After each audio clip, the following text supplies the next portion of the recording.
Hi, this is Hudson, and I'm running the meeting for Ethereum Cat Herders number 46. The first agenda item is the ETH2 Phase 0 Genesis starting. Pooja, that one you put on there, I think. So what did you want to talk about?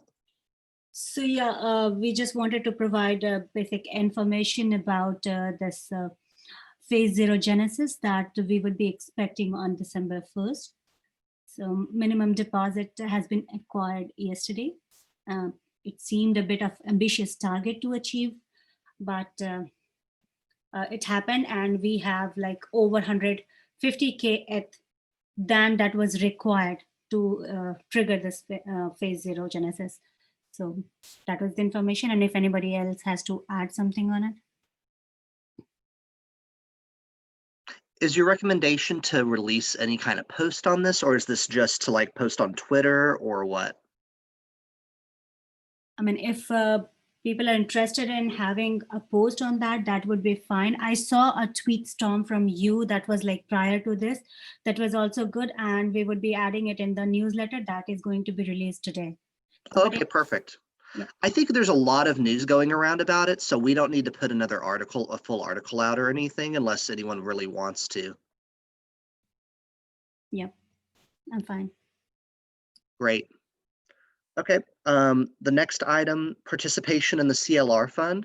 So Oren from CLR.fund reached out to me and Pooja and talked about getting the Ethereum cat herders involved in this. It's kind of like I think, Pooja, you might need to explain it more, or anyone on the call who can explain it better, but I think it's like a Gitcoin grants, but it's has private voting using Macy, M-A-C-I, which is a ZK Snark private voting mechanism that Barry Whitehat and his team have developed. So you basically can participate in like transparent funding of projects without revealing your vote. And they've been given some funding lately, and they were looking for projects to public goods projects and like stuff like that to add on to their platform. So we were going to see what everyone else felt about that, but we've already started the process just because it's a longer process to get bootstrapped on there. Because I anticipate no one's going to have a problem with us getting more money for free. But if so, speak up if you think that's a bad idea or anyone has any opinions either way on it. Just to add a couple of more points here. So yes, as Hudson mentioned, that it is very similar to Gitcoin grant. So it would be like matching pool by contributing to groups. Like this is live for now. Like the cat herders have a similar wallet up there. We are going to release the address of it in our newsletter. But if anybody has strong opinion that we should not be participating in this thing, we are open to suggestions.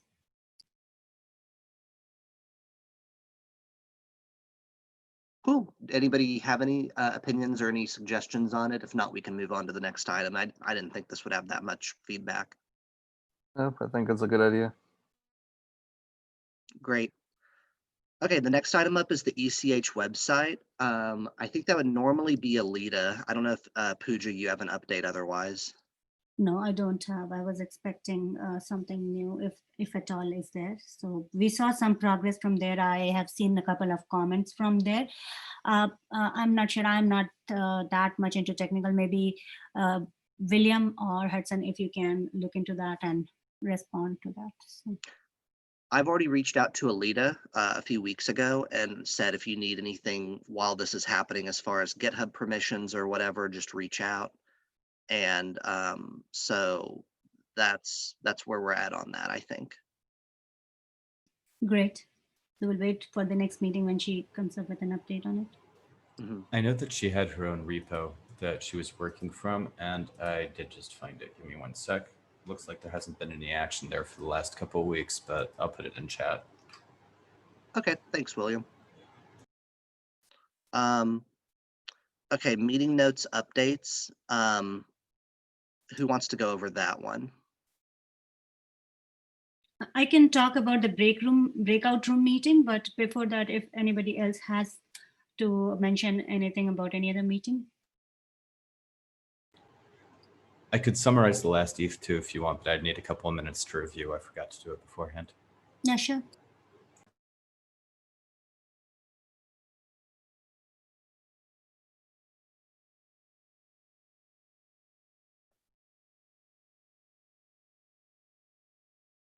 Oh, there's a Am lot I of the only one?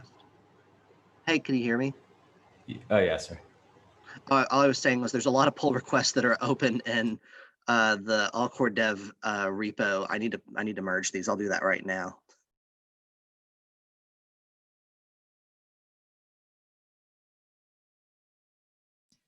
So William, you want me to go first, or you? Yeah, I'd prefer if you go first. That way I'm able to like just sort of review quickly. Okay, sure. So the last breakout room meeting was conducted a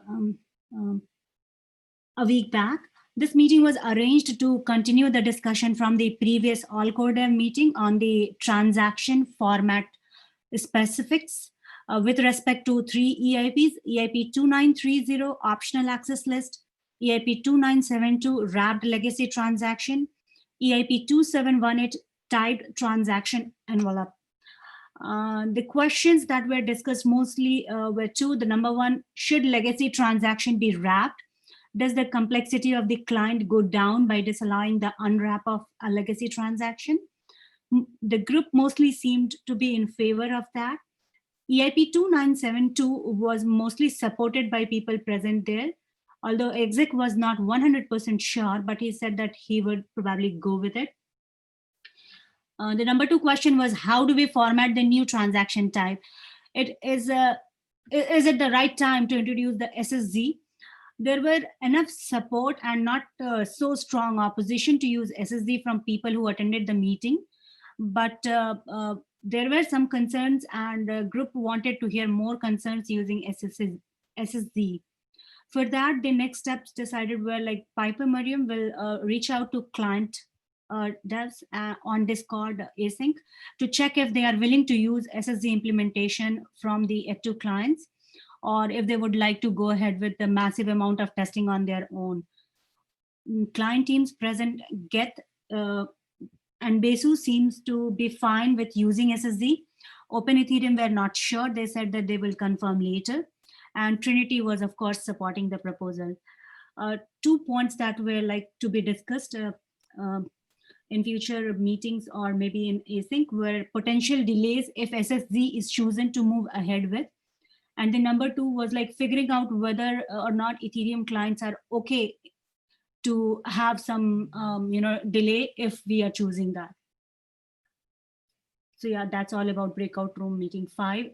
The meeting video is available in the GitHub repo, and I'm going to add this summary in the newsletter as well as in that repo. Okay, thanks, Pooja. William? Yeah. So there was a lot of little stuff that happened in the last ETH2 meeting, so I'm not going to get stuck so much in the weeds here. So I'm going to try and summarize this into the major sort of categories. There was some testnet talk. Medasha is probably going to be sunsetted. It could be that there'll still be some developers on it who are mainly testing out edge cases and things like that. But the sort of official supported testnet is moving over to Piermont, which has launched since that call.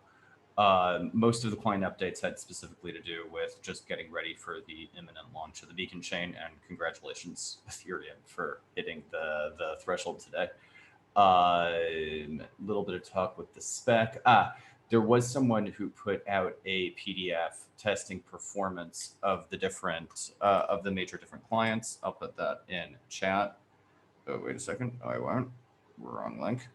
I'll put that in chat momentarily. I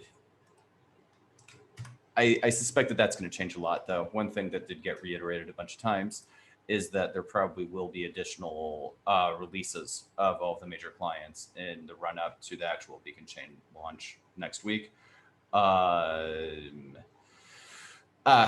There's talk about uncoupling certain things that were sort of coupled together in the post phase 0 ETH2 rollout phase to look at light clients, the merger of ETH1 and ETH2 data and data shards as separate items as opposed to coming in some kind of sequential order. Of those three, light clients seem to be the most trivial and should be able to be rolled out fairly trivially, perhaps even in like another half a year or so. And I think that is really the major stuff. Yeah. Great. Anybody else have notes they want to go over? Okay. In that case, we can move on to the number 5 item, community call for account abstraction. So yeah, last week, the Cat Herders organized the first community call for EIP 2938 account abstraction. Thanks to Annette from the Fellowship of Ethereum Magician to help with that. It was focused mainly on the Q&A session, like mostly related to account abstraction, but we get to know a little bit about rollups as well. Thanks to Hudson for moderating it, and we hope to organize more such events in near future. If anyone from the group has idea about which proposal we should organize next or is interested in volunteering, please reach out, and we can also create a Discord channel for this discussion if there is any need for this.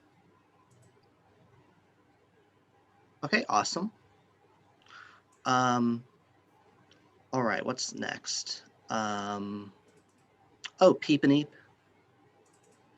Sorry, yeah.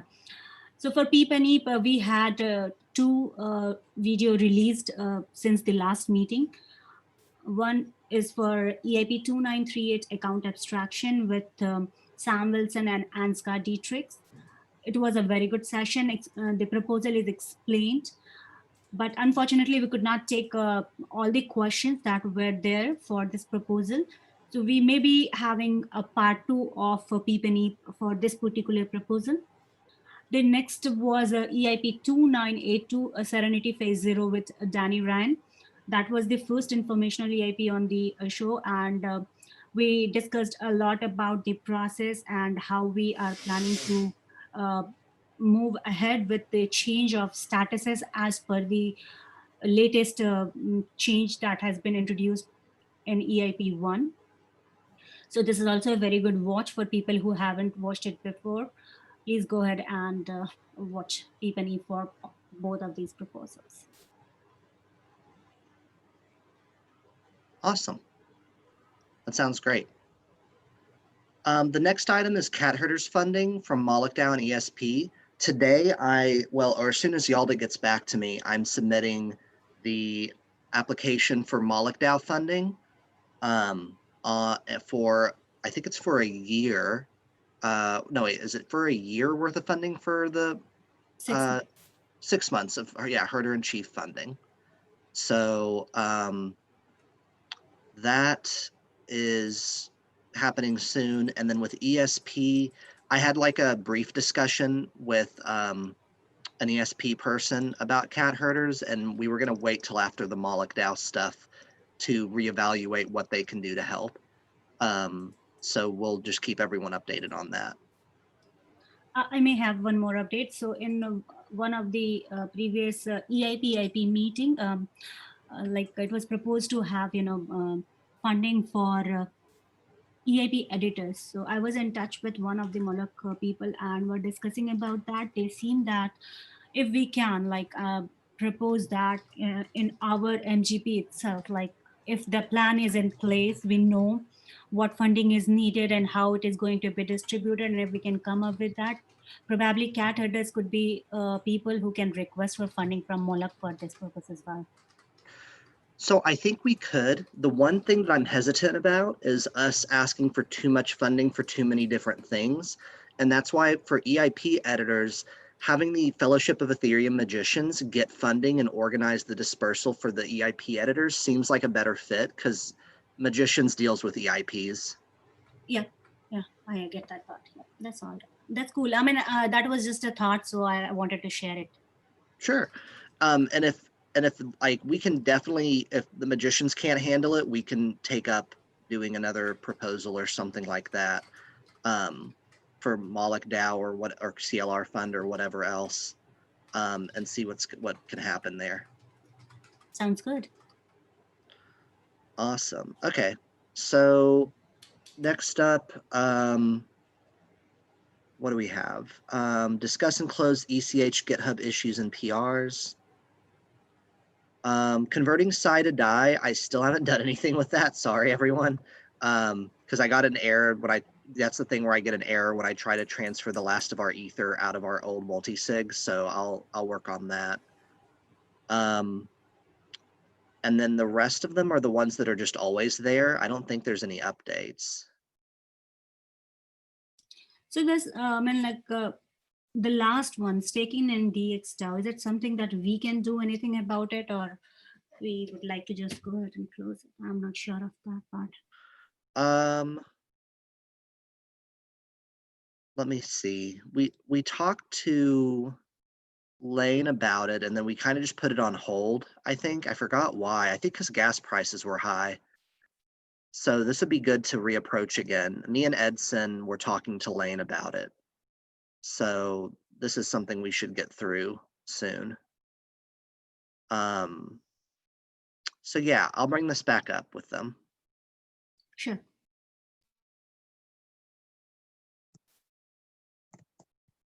All right, I put that on my to-dos. And then I'm gonna put the figuring out multi-sig problem. Great. Okay. So that's all. Is that all the issues we want to talk about from the PM repo? So now that Berlin is approaching, would it be the right time to address issue number 103, like reaching out to Ether nodes about in-process thing? Let me see. Oh, I put this as done. Wait, it's not done. Wait until Berlin is closer to ask Peter from Ether nodes. Oh, okay, I see.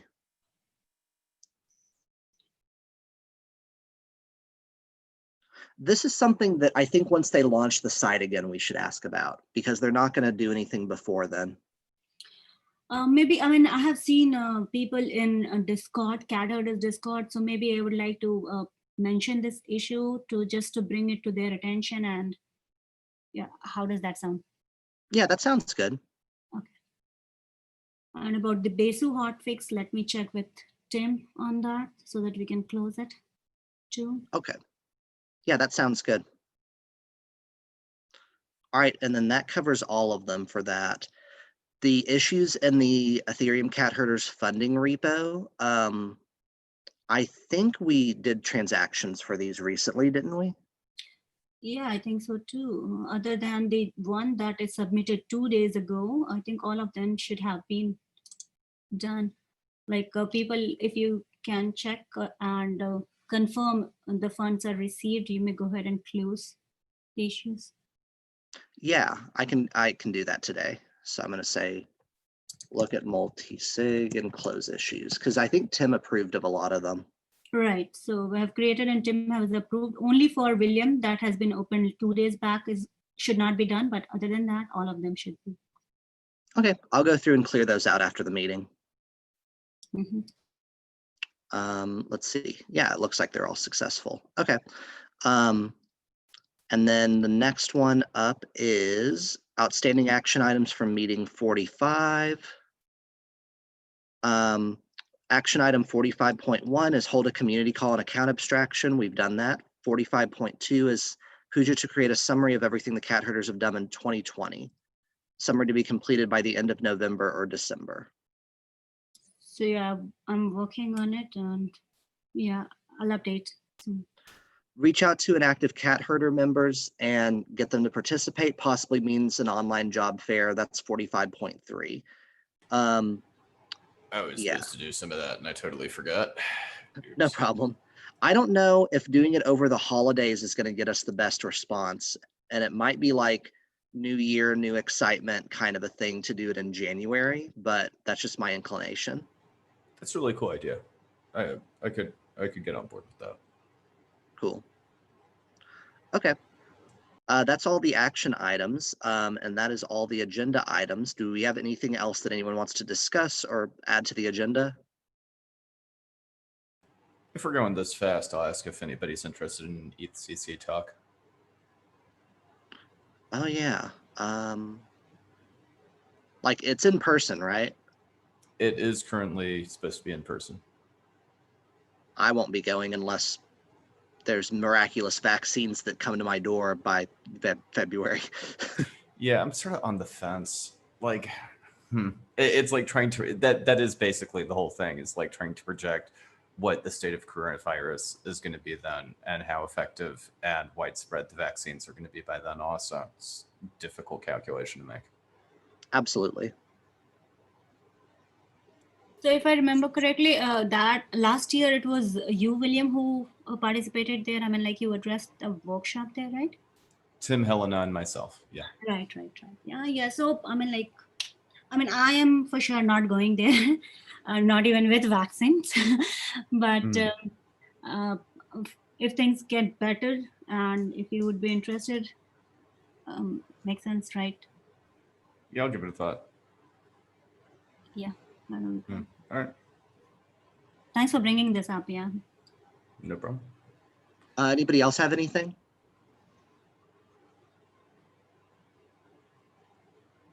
Okay, the next meeting is going to be December 8th, 2020 at 1500 UTC. And thanks everybody for coming, and have a great rest of your day. Thank you. Likewise. Thank you, everyone. Thank you. Bye. Cheers.